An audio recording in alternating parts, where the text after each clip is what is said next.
Hello beautiful subscribers, welcome to my YouTube channel RJ963 creations. Please do like, share and subscribe my YouTube channel. మళ్ళీ మనం ఇక్కడికి వచ్చేసాం కదా, guest house నుంచి క్వార్టర్స్కి. మనం ముందు వీడియోస్లో నేను క్వార్టర్స్ ఎలా ఉందో క్లీన్ చేయించేటప్పుడు వీడియో పెట్టాను కదా ఫ్రెండ్స్. ఇదే క్వార్టర్స్లో మా కిచెన్లో మేము పార్సిల్లో మా అమ్మ వాళ్ళు మాకు ఇండక్షన్ పంపించారు కదా. ఇండక్షన్లో నేను ఫస్ట్ టైం వంట చేయడం. ఈ కడాయి కూడా ఇక్కడే ఇండక్షన్ బేస్ది తీసుకున్నాం friends. Oil first induction on చేసిన తర్వాత ఆన్ చేసుకోవాలి. ఆన్ చేసిన తర్వాత హాట్ పాట్లో ఉంటుంది, దాని మీద ప్యాన్ పెట్టేసి కొంచెం హీట్ అయిన తర్వాత ఆయిల్ వేసుకోవాలి. టైం పడుతూ ఉంటుంది, మరి ఎక్కువ హీట్ పెడితే మాడిపోతుంది. అందుకే నేను 2 పాయింట్సే పెట్టాను ఫ్రెండ్స్. కొంచెం ఆయిల్ వేసిన తర్వాత కాగిన తర్వాత మనం పన్నీర్ ఉంటుందా, ఇది మలై పన్నీర్ ఫ్రెండ్స్. ఇది 200 గ్రామ్స్ ఉంటుంది. ఇంకా నేను 2 టైమ్స్ కోసమని తీసుకున్నాను. ఈ పన్నీర్ని మనము ఆయిల్లో లైట్గా సాల్ట్, పసుపు వేసి మంచిగా ఫ్రై చేసుకోవాలి. కొన్ని అంటే పీసెస్ ఇది ముందు వరకు ఫ్రిడ్జ్లో ఉన్నింది కదా షాప్లో ఉన్నప్పుడు, అందుకనే కొంచెం అతుక్కుంటూ స్టిక్కీగా ఉన్నాయి. ఇలా ఫ్రై చేస్తే విడివిడిగా కూడా వస్తాయి. మనం మంచిగా రెడ్డిష్ కలర్లోకి వచ్చేంత వరకు ఫ్రై చేసుకోవాలి ఫ్రెండ్స్. అంటే పసుపు సాల్ట్తో మనం వేపుకుంటే ఏంటంటే ముక్క చప్పగా ఉండకుండా కొంచెం టేస్టీగా ఉంటుంది. ఎవరైనా ఇంతకుముందు ఇలా ట్రై చేయకపోతే మీరు కూడా ఫ్రై చేసి చూడండి, చాలా టేస్టీగా ఉంటుంది.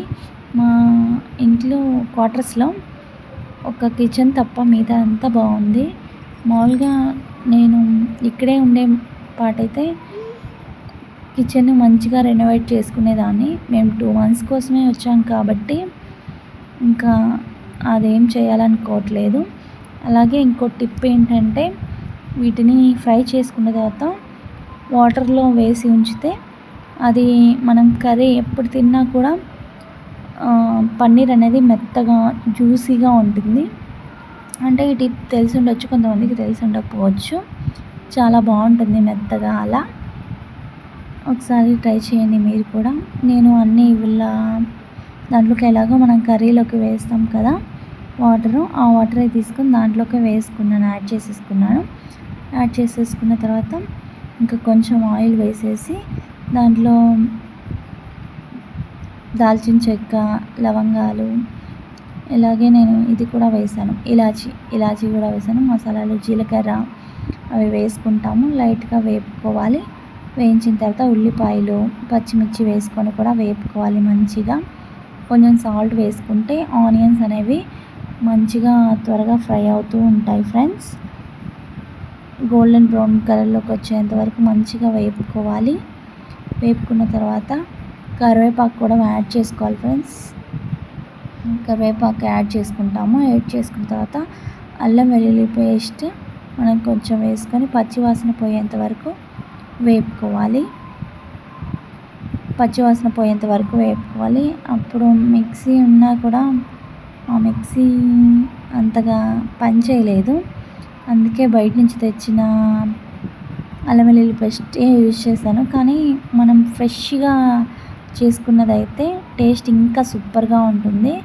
ఇంకా నాకు అందుబాటులో అడ్జస్ట్లో అదే ఉంది కాబట్టి నేను ఇదే వేసాను ఫ్రెండ్స్. ఏదో ఒక దాంతో అడ్జస్ట్ అవ్వాలిగా ఉన్న దాంతోనే, అందుకే దాంతో వేసాను. వేసిన తర్వాత పచ్చివాసన పోయేంత వరకు వేపుకోవాలి. ఇప్పుడు టమాటా పేస్ట్ ఉంటుంది కదా, అది మిక్సీ పట్టుకోవాలి. నేను 3 టమాటాస్ చిన్నవి వేసాను. మేము ఇద్దరమే కదా, అది చిన్నపిల్లాడు కాబట్టి మా ఇద్దరికి సరిపదు. వాడు కొంచెమే తింటాడు కాబట్టి అందుకని కొన్ని టమాటాలే వేసాను. వేసుకుంటే ఇంకా ఎక్కువ వేసుకోవచ్చు. ఇందాక కొంచెం వేసాను, ఇప్పుడు కొంచెం సాల్ట్ కూడా యాడ్ చేశాను. అలాగే పసుపు, కారం కూడా యాడ్ చేసాం ఫ్రెండ్స్. యాడ్ చేసేసి కలుపుకోవాలి. మంచిగా కలుపుతూ ఉంటే ఆయిల్ అనేది దాంట్లో నుంచి బయటకు వస్తూ ఉంటుంది.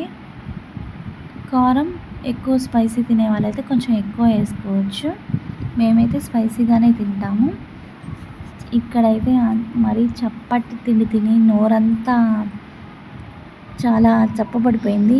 అందుకే స్పైసీగా కొంచెం నేనైతే కారం ఎక్కువే వేశాను. మీకు నచ్చితే కొంచెం ఎక్కువ వేసుకోవచ్చు, తక్కువ వేసుకోవచ్చు. అది మన ఇష్టం. మన కారం స్పైస్ లెవెల్ని బట్టి. అలాగే మంచిగా వేపుకుంటూ ఉన్న తర్వాత ఇలా ఆయిల్ పైకి తేలుతూ ఉంటుంది. ఇది ధనియాల పొడి ఫ్రెండ్స్. ధనియాల పొడి కూడా వేసుకొని బాగా కలుపుకోవాలి. ఆయిల్ సెగ్రిగేట్ అయ్యేటప్పుడు మనం ముందుగా పన్నీర్ని వేయించుకొని ఆయిల్లో వేయించుకొని వాటర్లో వేసి పెట్టాం కదా, అది వాటర్తో సహా పన్నీర్ ముక్కల్ని వీటికి కర్రీకి యాడ్ చేసేసేయాలి. పక్కన పెట్టుకుంటాం కదా, దాంట్లో వాటర్ కూడా పీల్చుకొని ఉంటుంది కాబట్టి సాఫ్ట్గా ఉంటుంది. ఈ వాటర్ అన్నీ యాడ్ చేసేసుకుంటాము. యాడ్ చేసేసుకున్న తర్వాత ఏం చేయాలంటే సాల్ట్ సరిపోయిందా లేదా, కారం సరిపోయిందా లేదా అనేది మనం ఒకసారి అడ్జస్ట్ చేసుకోవచ్చు. కారం ఆల్మోస్ట్ సరిపోయి ఉండొచ్చు, సాల్ట్ కొంచెం డౌట్. సాల్ట్ కూడా మనం అడ్జస్ట్ చేసుకోవచ్చు ఫ్రెండ్స్. అలాగే మూత పెట్టి ఒక 5 minutes సన్నని మంట మీద, అంటే నేను ఇక్కడ తగ్గించి పెట్టాను కదా ఫ్లేమ్, చూడండి 2 పాయింట్ల మీద. మామూలుగా అయితే 4, 5, 6 మీద కూడా పెట్టచ్చు.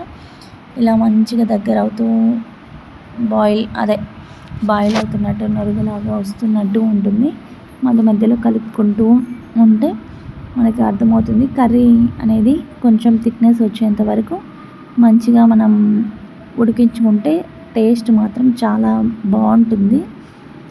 ఇంకా తర్వాత మళ్ళీ ఒకసారి లిడ్ పెట్టేసి మళ్ళీ ఒక 5 minutes కానీ 3-4 minutes మనం మధ్యలో చూసుకుంటూ ఉండొచ్చు. లాస్ట్లో గరం మసాలా పొడి వేసేయాలి ఫ్రెండ్స్. గరం మసాలా వేసిన తర్వాత ఇప్పుడు కొంచెం థిక్నెస్ వచ్చింది చూడండి. ఇది వేసిన తర్వాత మంచిగా ఫ్లేవర్ పట్టే విధంగా మళ్ళీ ఒక సన్నని ఫ్లేమ్ మీదే ఒక 1 minute కానీ 2 minutes కానీ ఉంచాలి. ఆయిల్ కూడా పైకి వచ్చేస్తుంది చూడండి. ఇప్పుడు మనము సాల్ట్, కారం అనేవి బాగా సరిపోయినట్టు ఫ్రెండ్స్. ఇలా లాస్ట్ స్టేజ్లో ఉన్నప్పుడు మనం కొత్తిమీర యాడ్ చేసుకొని దించేసుకోవడమే. నా దగ్గర కొత్తిమీర అవైలబుల్లో లేదు, మా వారు ఆఫీస్కి వెళ్ళారు కాబట్టి దొరకలేదు కాబట్టి నేను వేయలేదు. ఇప్పుడు కట్టేసుకోవడమే. దీంట్లోకి నేను వెజ్ పలావ్ చేశాను. Veg pulao paneer curry taste మాత్రం సూపర్గా వచ్చింది. అంటే ఎప్పుడు నాన్ వెజ్ చికెన్ అలానే కాకుండా మనం వెజ్లో కూడా ఇలా ట్రై చేస్తే చాలా బాగుంటుంది. ఇది రోటీస్లోకి కానీ, బిర్యానీలోకి కానీ, అన్నంలోకి కానీ చాలా బాగుంటుంది. బిర్యానీలోకి అయితే బాగుంటుందని నేను ఇలా చేశాను. రోటీస్లోకైనా, ఈవినింగ్ రోటీస్లోకైనా బాగుంటుందని రెండింటికి కలిపి చేశాను ఫ్రెండ్స్. చాలా బాగా వచ్చింది. మీరు కూడా ఒకసారి ట్రై చేయండి. అలాగే మన మరిన్ని వీడియోస్ కోసం మన ఛానల్ని సబ్స్క్రైబ్ చేసుకోండి. Thank you for watching. Don't forget to subscribe.